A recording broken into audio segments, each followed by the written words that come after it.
rogue pariah regime. They're terrorist. They're brutal. There's no sense to anything here. They've crossed a line with my son Otto, and so it would be very difficult to look for a lesson here amongst this insanity. That was an interview last week with Fred Warmbier at his house outside Cincinnati. We have a sad and final update to bring you on his son, Otto. He is, of course, the American college student imprisoned for a year in North Korea. Otto died this afternoon in a hospital in Cincinnati, 6 days after his release. He was murdered by the North Korean regime. Otto's parents, Fred and Cindy Warmbier, released a statement. We want to read part of it to you. It says this: "It is our sad duty to report that our son, Otto Warmbier, has completed his journey home. It would be easy at a moment like this to focus on all that we lost, future time that won't be spent with a warm, engaging, brilliant young man whose curiosity and enthusiasm for life knew no bounds.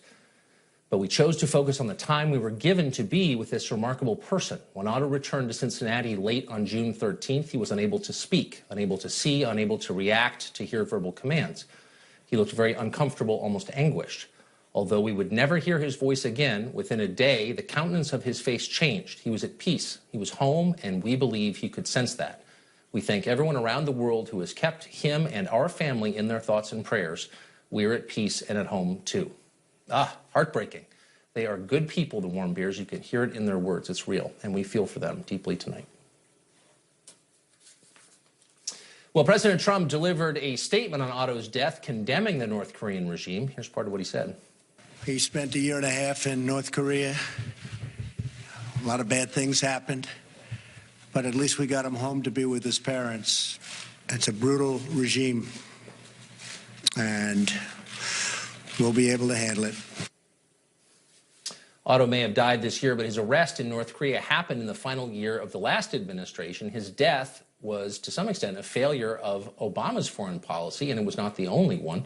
Ben Collins is a U.S. Army Special Forces veteran, and he joins us tonight. So, Ben, you don't want to draw quick and easy lessons from these things that are unfair. On the other hand, you do sort of wonder, he spent an awful long time in captivity when the Obama State Department did, in effect, nothing other than lecture his parents for sending him to North Korea in the first place. Did that reflect the foreign policy objectives or priorities of the last administration? Well, Tucker, I think so. I mean, the fact of the matter is, if there was anything that we could count on the Obama administration to do, it was to essentially certainly do nothing in the places that it mattered and certainly go another way on the place in areas that, unfortunately made things worse. As you said, this is heartbreaking. We have to remember that there are still several Americans, I think 3 Americans, that are still in North Korea that are held captive. So, this administration is going to have to continue to fight to get our people home. It is a tough thing that we're trying to do with North Korea right now. But the Obama administration certainly didn't make it any easier by giving them a pass for 8 years. Syria is an open wound that's been causing problems for a long time, more than 5 years now. Certainly. And now, all of a sudden, the United States, under the Trump administration, appears to be moving towards some kind of conflict with Russia over this. What exactly is our objective in Syria? How is this helping America's interests? So, I think you do have to look back on certainly what the Obama administration did. And it was, they took a situation that was already complex and just certainly made it worse.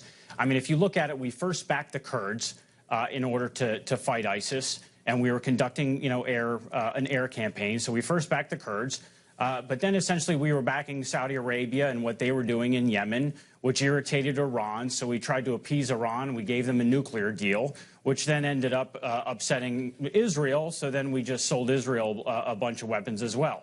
We've essentially kicked off an arms race, even worse. But the whole thing was so discombobulated, they were never able to actually say, what are the U.S. strategic interests in Syria? Here is what a feasible end state could be, and here's how we are going to accomplish it. So unfortunately, President Trump got stuck with this, but there is no easy way out at this stage. And as you say, we see that we just shot down a plane, a Syrian plane, that could almost as easily have been a Russian plane, and I'm concerned about where that might take us.